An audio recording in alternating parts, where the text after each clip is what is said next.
Welcome, wanderer, to the democratic center of Athens, otherwise known as the Pnyx. The battles fought here may be more intellectual than bloody, but they are no less spectacular. These outcomes will affect an entire city in a different way.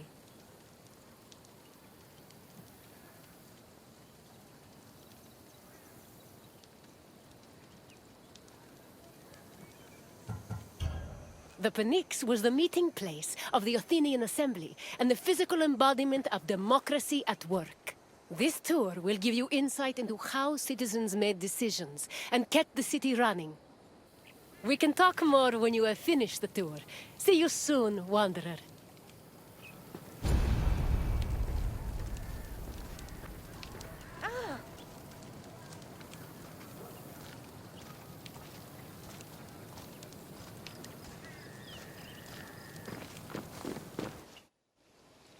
The Athenian assembly was known as the Ecclesia. It met at the Pnyx 40 times a year to discuss various civic matters, and each session usually lasted a few hours.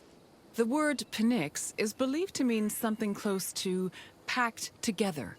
This was probably a reference to the fact that during meetings of the Ecclesia, the location would be filled to its capacity, with citizens packed in practically shoulder to shoulder.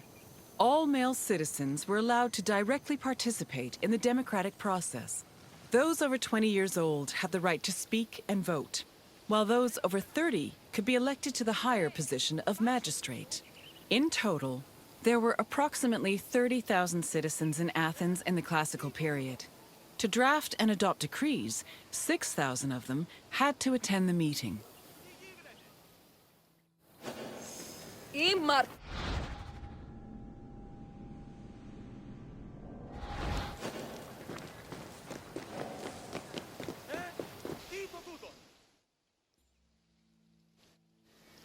Citizens came from all over Attica's 10 districts to attend the meetings of the Ecclesia. The meeting was presided over by an executive council called the Prytanes.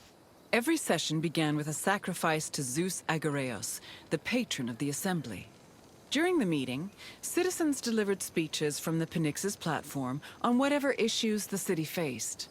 Afterwards, the issue was voted on with a show of hands from the gathered assembly.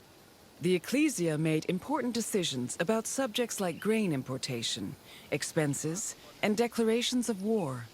While they could not directly enact laws, they had a say in appointing Athens' legislators, which gave them a large role in shaping the city's daily operations.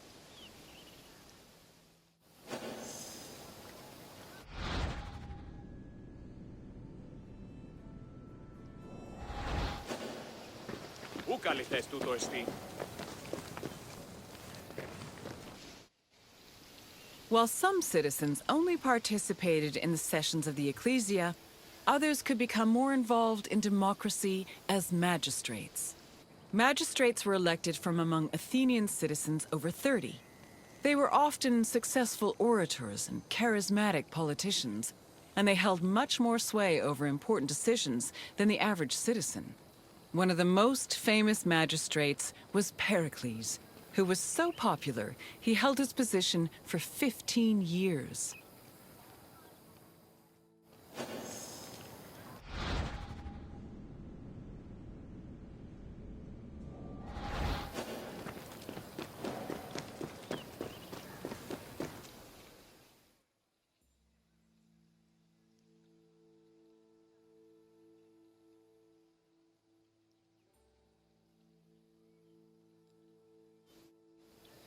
In theory, every Athenian citizen over the age of 20 had the right to participate in the assembly.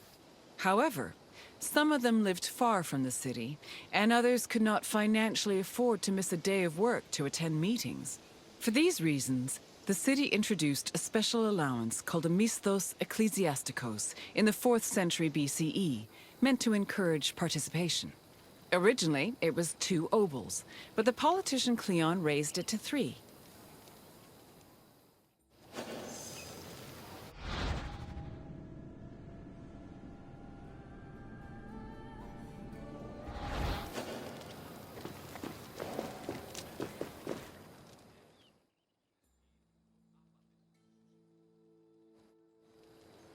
Athens introduced several innovations that heavily influence modern society, including theater, architecture, and philosophy.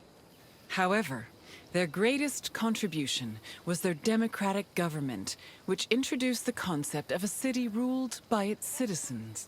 The decision to adopt democracy as a government, a choice made in 508 BCE, shaped civilization as we know it, and continues to affect us today.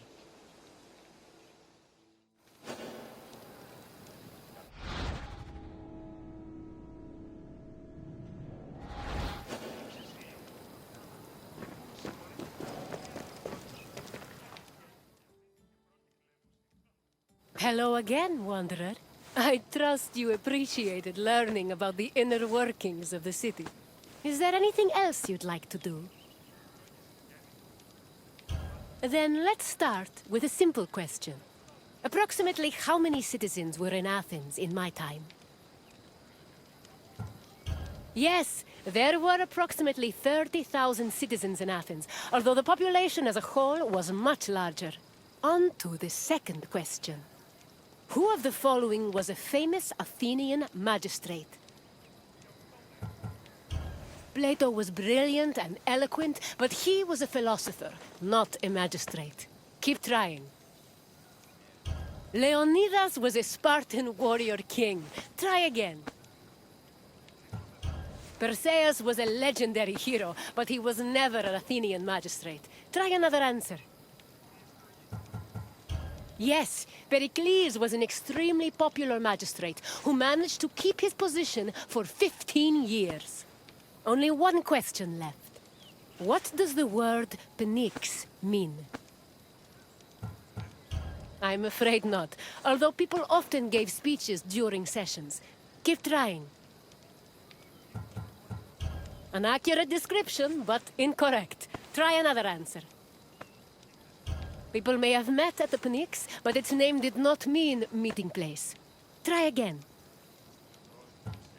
Correct. The Pnyx was usually crowded with citizens attending meetings of the Ecclesia.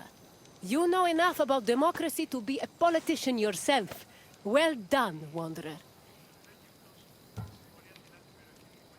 It would be my pleasure to take you to your next destination. Follow me.